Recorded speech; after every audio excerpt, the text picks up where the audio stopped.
Hello everyone, hope you're all doing as well as possible. I am finally feeling ready to do a video all about my partial vision loss. When people think about blindness or vision loss, whatever term you want to use, they often picture what they see when they close their eyes. And that couldn't be any further from the truth. It's estimated that over 90% of people with a diagnosable eye condition can see something.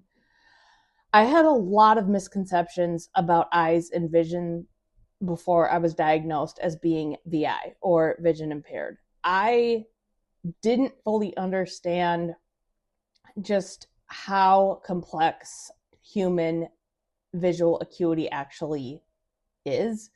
So this has been just as much of a learning curve for me as it is for anyone else. So I actually have a few vision diagnoses. I have extreme astigmatism, ocular misalignment, and mydriasis.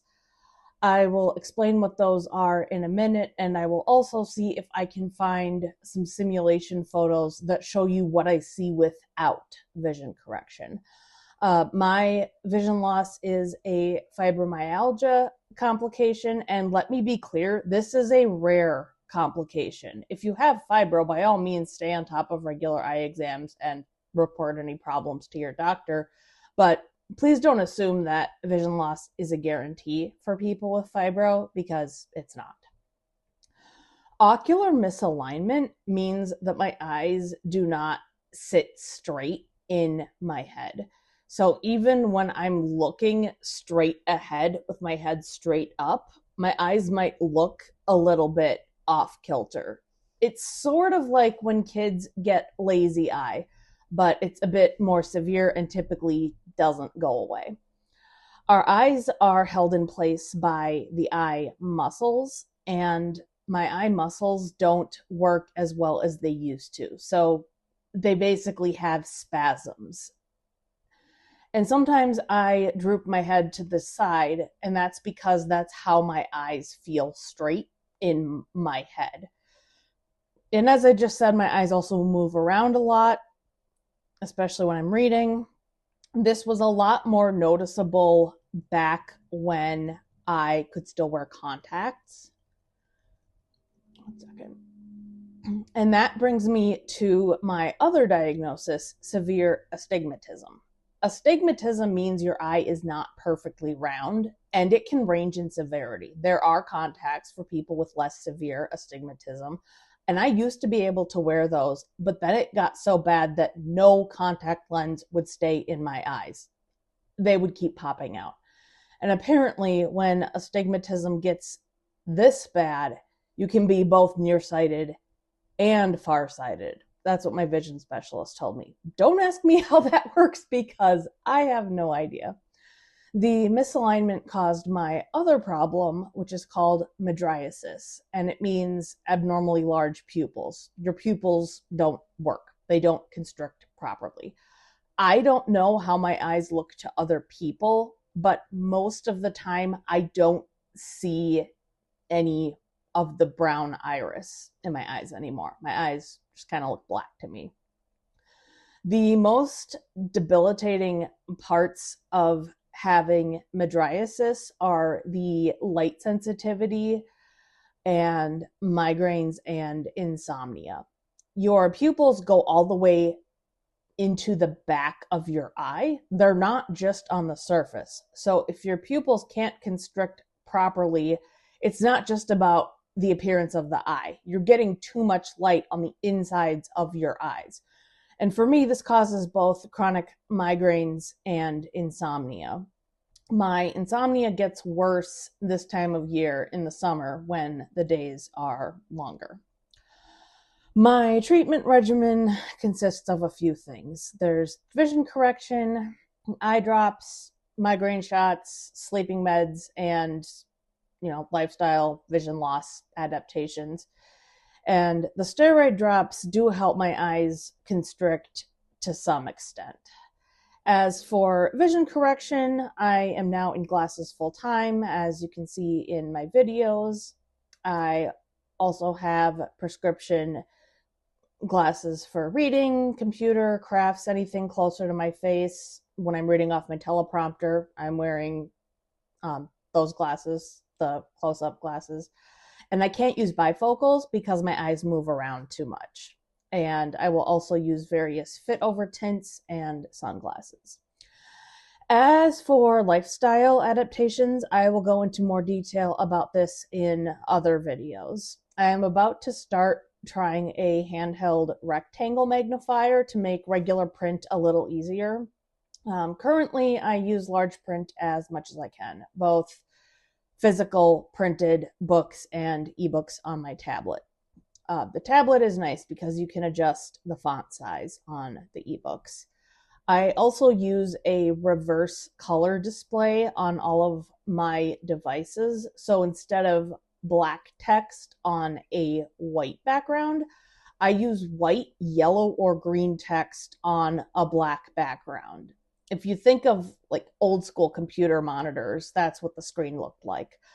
I also have a giant computer monitor and a smart keyboard that can connect to my phone, tablet, or laptop with Bluetooth.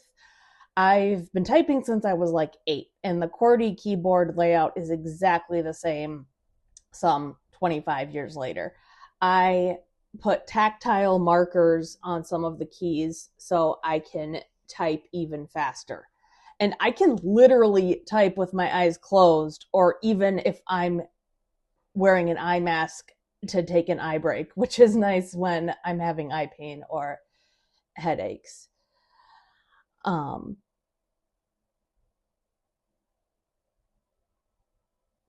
on, I'm having issues with the teleprompter. I'll be back shortly. Okay, I'm back. Sorry about that. A question I get asked a lot is, why do you use a white cane if you're not fully blind? The simple answer is that I use it for the same reason as a fully blind person. It improves safety and independence. I found that I was walking a lot slower without my cane because I had to keep looking down to make sure I didn't trip on anything, especially in my yard and in my side yard, where there could be holes that weren't there before, like from animals or whatever. I had to keep looking down to make sure I didn't trip on anything. When I use my white cane, I can safely walk a lot faster because I can, keep my head up and, look at my surroundings, and the cane can, feel the ground and alert me to anything that could literally trip me up. My brain doesn't have to multitask as much when I use the cane, if that makes sense. The other issue I was running into before I started using the cane was social awkwardness. I don't see facial details anywhere near as well as I used to. My close-up vision is worse than my distance vision. So it can be harder to recognize people I don't see all the time. And people would, come up to me who would know me at synagogue, and I would be like, I have no idea who you are. And it was awkward.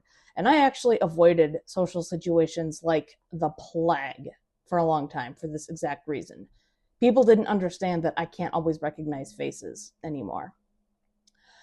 The idea that only fully blind people can benefit from a cane or should be the ones using canes is super problematic. Many partial vision impaired people could benefit from using a cane but feel like they're not blind enough for that. White canes are for anyone with vision loss who wants to improve safety and independence. I'm going to make a more detailed video about using a white cane.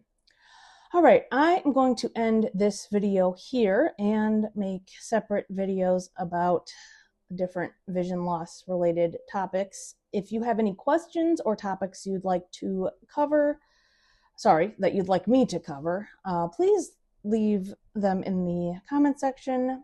I've said this before, I'll say it again.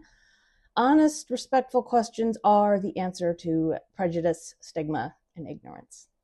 All right, thanks for watching, and I'll be back soon. Bye. If you enjoyed this video, please do me a huge favor and hit the thumbs up. And be sure to subscribe so you don't miss any future videos.